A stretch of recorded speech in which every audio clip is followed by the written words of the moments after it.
I almost hate to be asking this question, but we talked about the dirty tricks going into this election last week. We know about the undermining of postal ballots and the postal service. We're going to talk more about the Senate report on Russian interference in a bit. We know if Joe Biden wins in November, Trump is going to claim the victory was illegitimate, the same way he claimed Clinton winning the popular vote in 2016 was illegitimate without evidence. He's in fact claimed any scenario he loses would have to be illegitimate, and the White House, instead of withdrawing, has actually echoed those sentiments. But at this point, with all that's been going on, if Trump wins, can such a victory still be considered legitimate?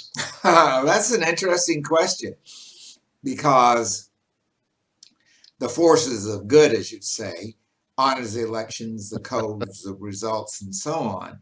But if he did things to drastically undermine the election, like closing the post offices, like having votes not counted, and that sort of thing, I think it go to the Supreme Court.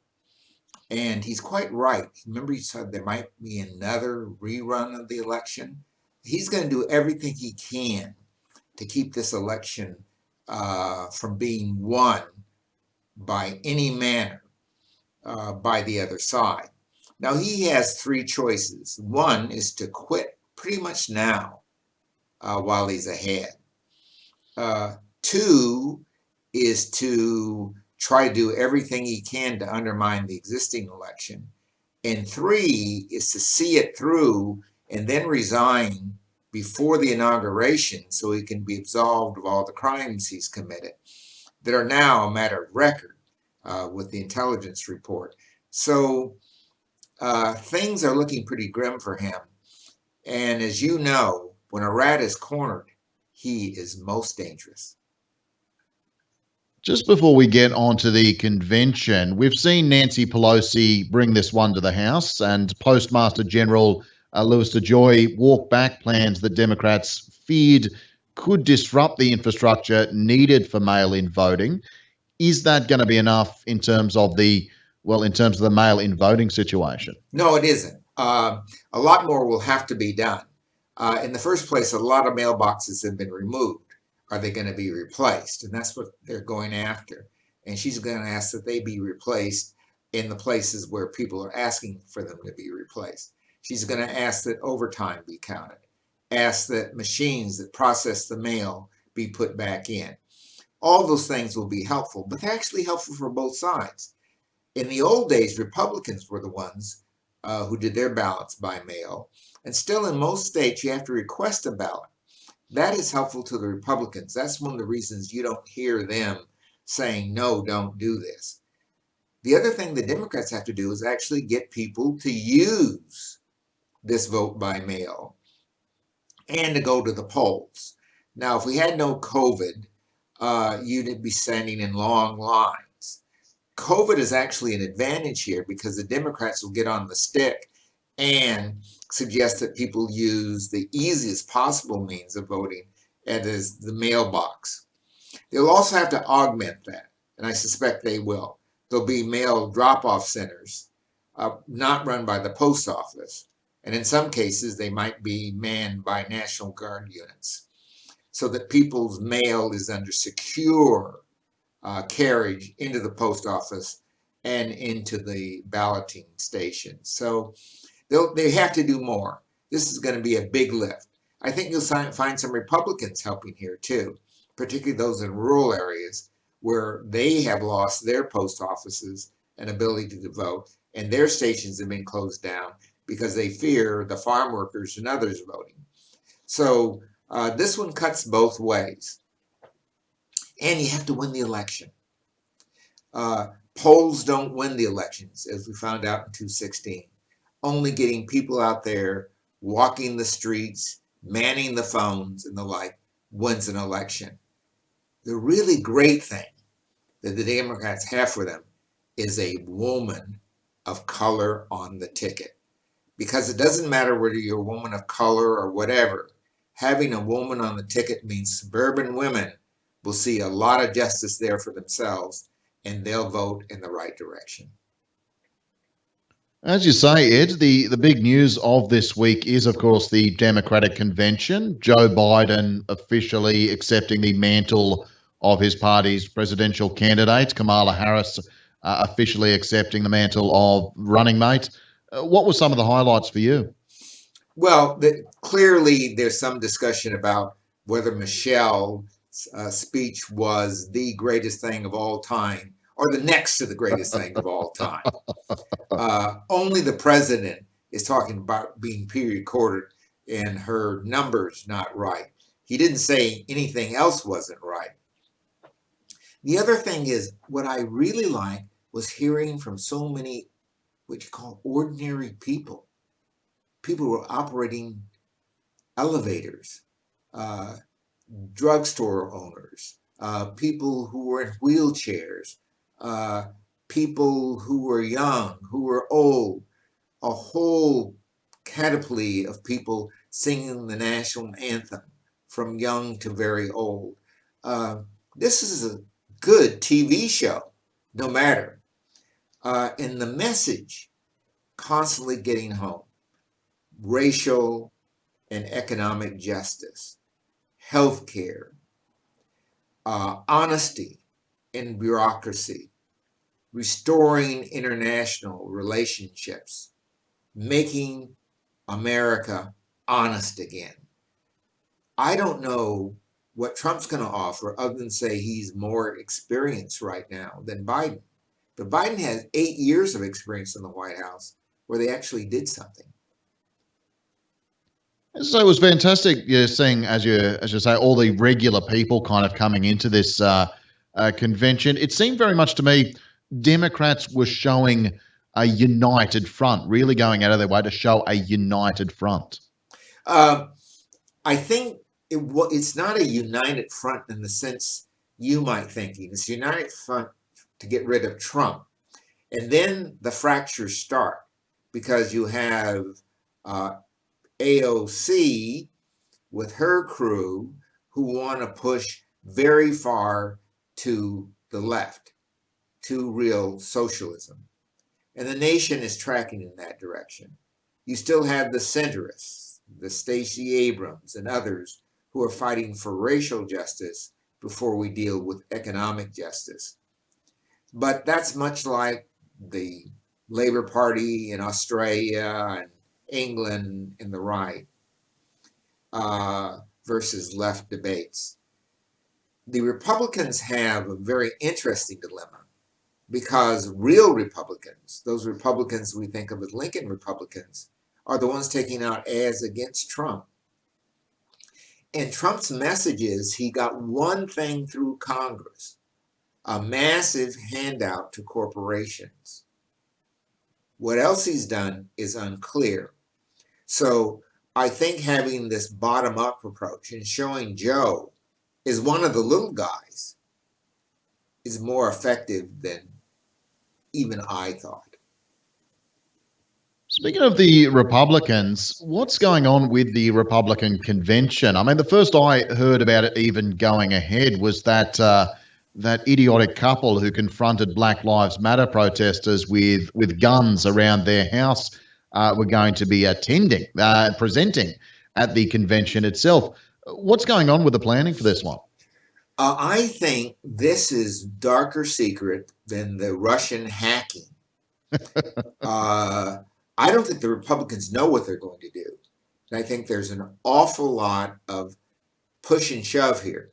Remember, they're supposed to have the convention in Charlotte, North Carolina. And I think they're still going to have the headquarters there, but very little else. It's unclear who's going to be where. It's unclear whether they have any rollout for a presidential nomination. It's unclear who will speak. And if they find some Democrats who will back Trump, I want to know who they are. Oh, sure, Rudy Giuliani. People of very high integrity. So I think we're going to see the Hannity show and attempts to discredit the Democrats, but very little attempt to to offer a program.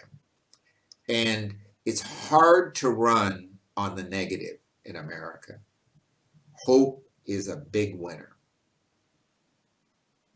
Well, looking at it post-convention, I mean, you've obviously touched on the issues we're talking about here: healthcare, gun violence. They had attendees from George Floyd's family, obviously confronting the Black Lives Matter kind of issues there.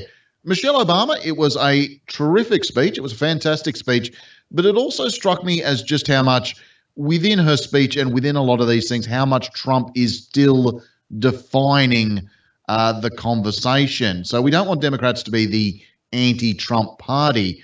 What are they going to be focusing on now that the convention is passed? Well, when the convention's passed, as it will be by the time we're on the air, I think they're going to be focusing on the rollout of the vote. And I can see it in the way they're proceeding.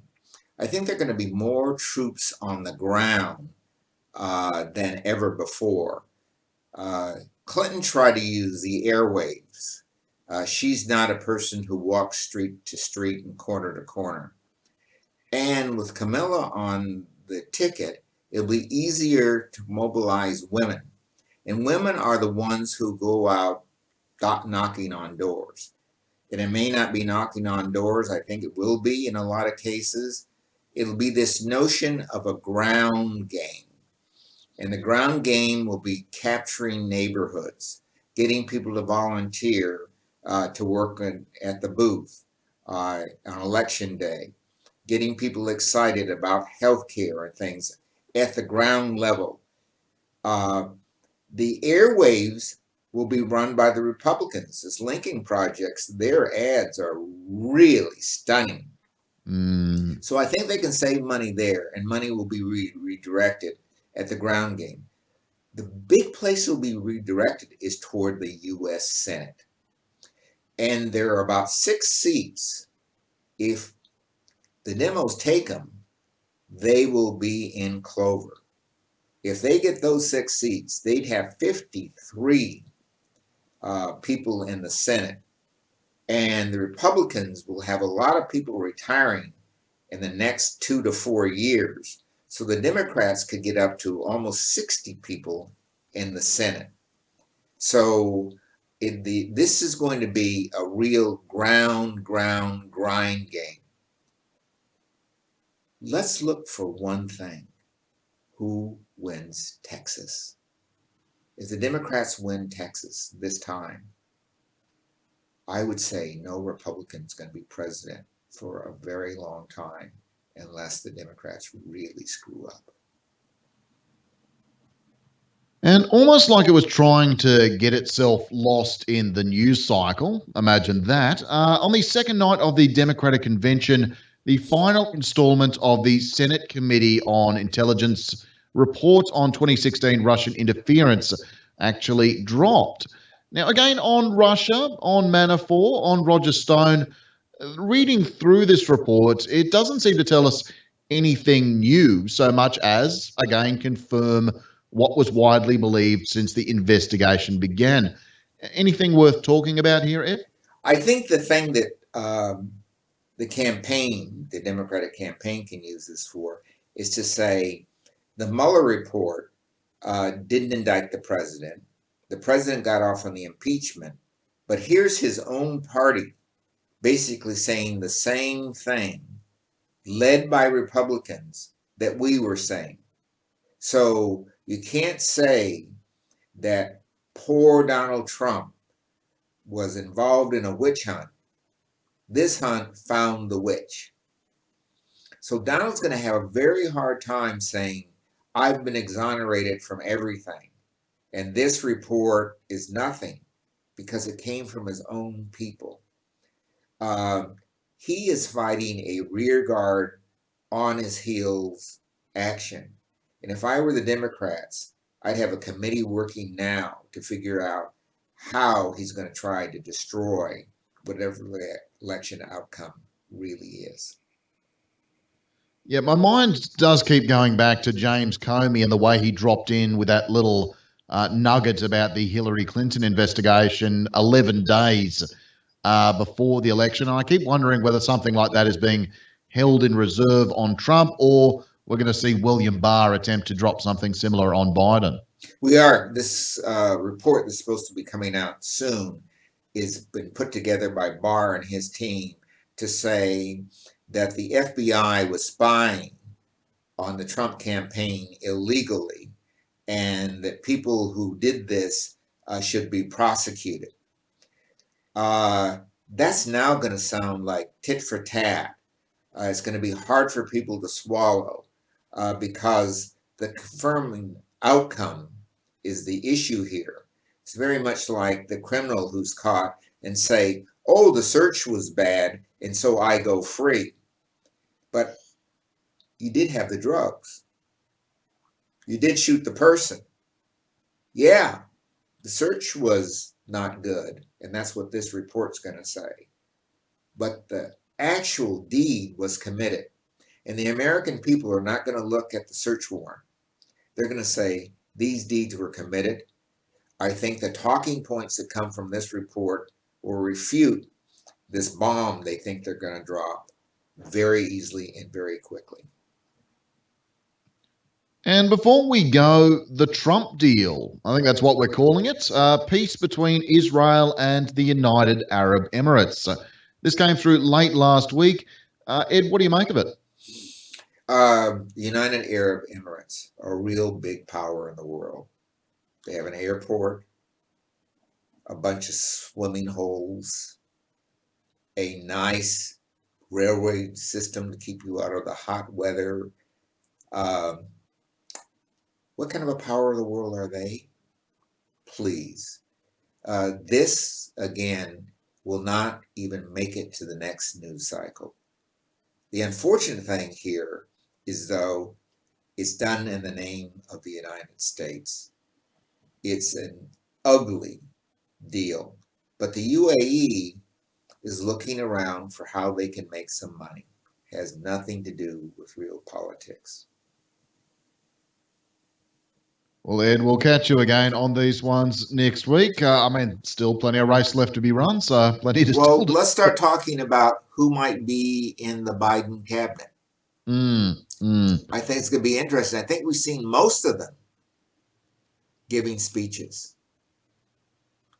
So Sally Yates has probably purchased her new briefcase as Attorney General. And Buttigieg is just looking for the right chair for HUD. Look forward. I think we've seen the next team, and they've been rolled out pretty well. Yeah, I think we're going to be covering that one pretty shortly. Thanks very much, mate. Take care.